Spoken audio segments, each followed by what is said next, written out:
Welcome into the Beat Sessions, the place for all things music. I'm your host, Mitchell Weary.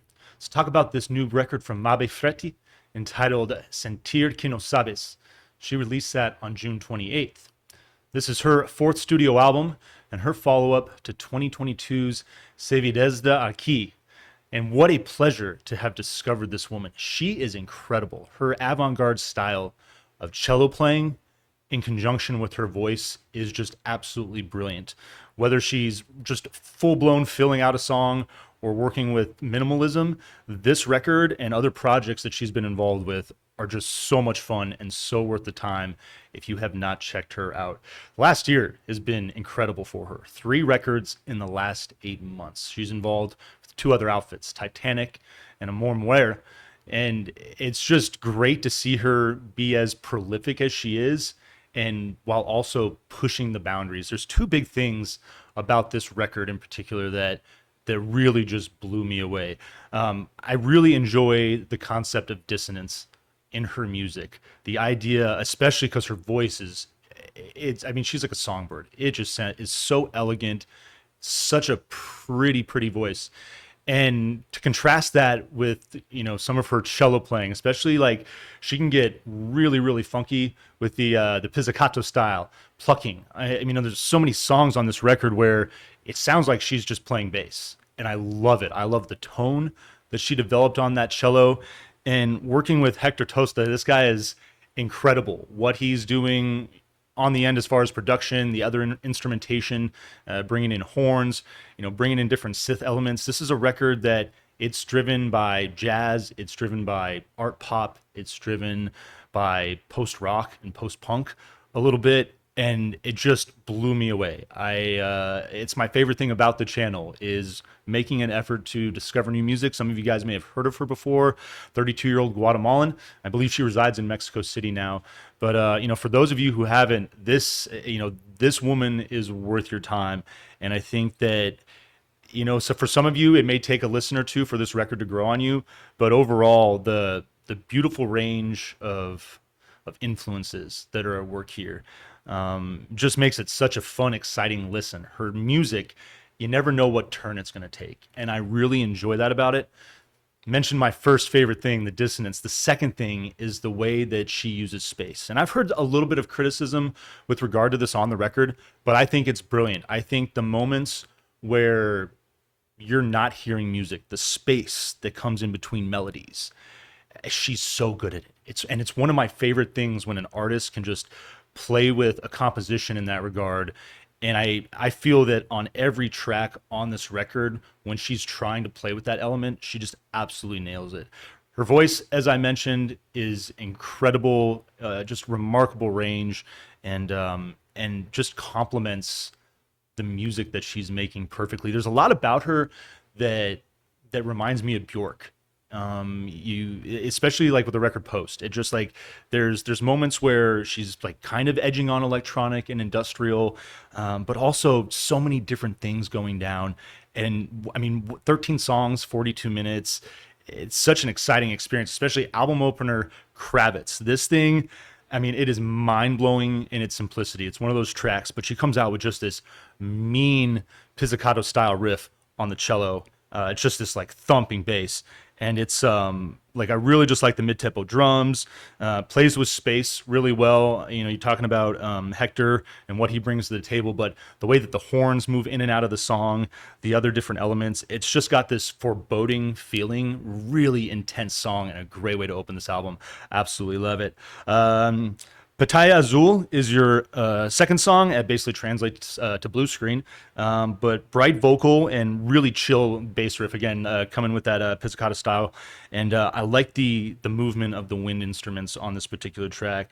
I really like the increase of the pace as the song moves on. And then, the final bits of the coda, it mellows back out, and really interesting composition. Elastica Part 2 is your third track. Really one of the more experimental tracks on the record. You get this eerie feel, drums and guitar and synth instrumentation that plays around a little bit. The last 50 seconds, it really moved towards the influence of the wind instruments and these kind of like drum crescendos. They're almost like little fills. but really cool movement in the song. Oedos is your fourth song, really cinematic open with the cello, and I just love the way that that carries throughout the feel of this track. Beautiful vocal, so rich, and a bit of brass that works in. It just like I really, this is definitely one of the better songs on the record. Quieres o no is your fifth track. You get this really thick bass tone with intermittent synth. Very simple, stripped down. It's one of those tracks that I think she does so well with so little. Vocal melody gorgeously increases in tempo. Brilliant track. My favorite track though, on Fronte, is your sixth song. This thing is incredible. From start to finish, the movement of this song, the playful percussion, the ominous cello that opens up the track. You get this strong Eastern influence with the strings that is just like I love those melodies, and I just immediately fell in love with the track when that hit.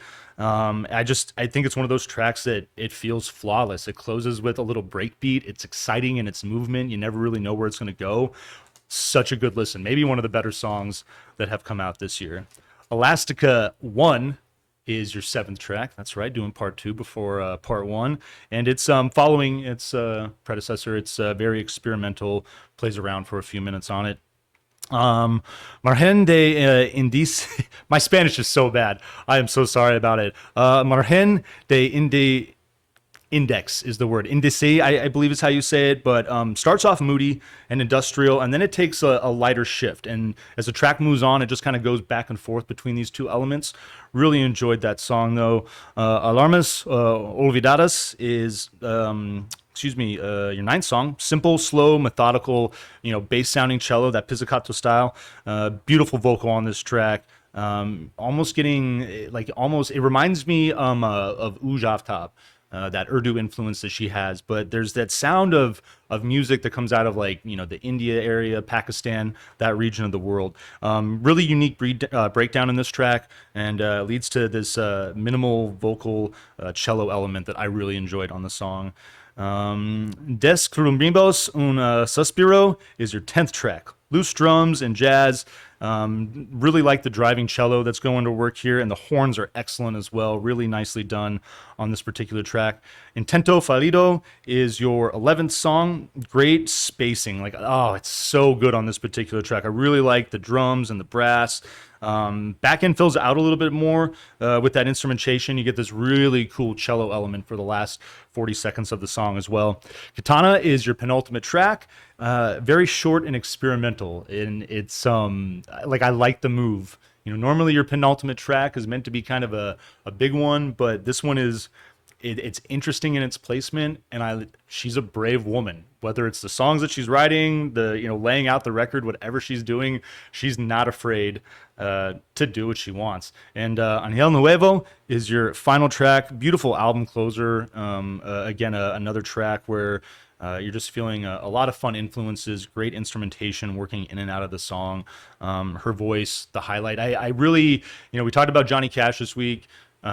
She's really, she's one of those artists I feel like that her voice is so exceptional that, from a production standpoint, I love that it's the highlight of the record. It shines. It's, there's no doubt that it belongs there. And the music is just produced in a way that, complements it so well. This record is outstanding. I really enjoyed the hell out of it. Obviously a vinyl please. If you're going to make me grade it, I'm going to give this thing probably close to a 9, maybe an 8.8 out of 10. It's worth your time, and just maybe one of the best records of the year so far. Really a cool effort. So with that in mind, I hope you find this review helpful. Please like this video, share it, subscribe to the channel, do all the things to help me blow the channel up in 2024, and stay tuned throughout the week for more album reviews. We'll see you next time on the Beat Sessions.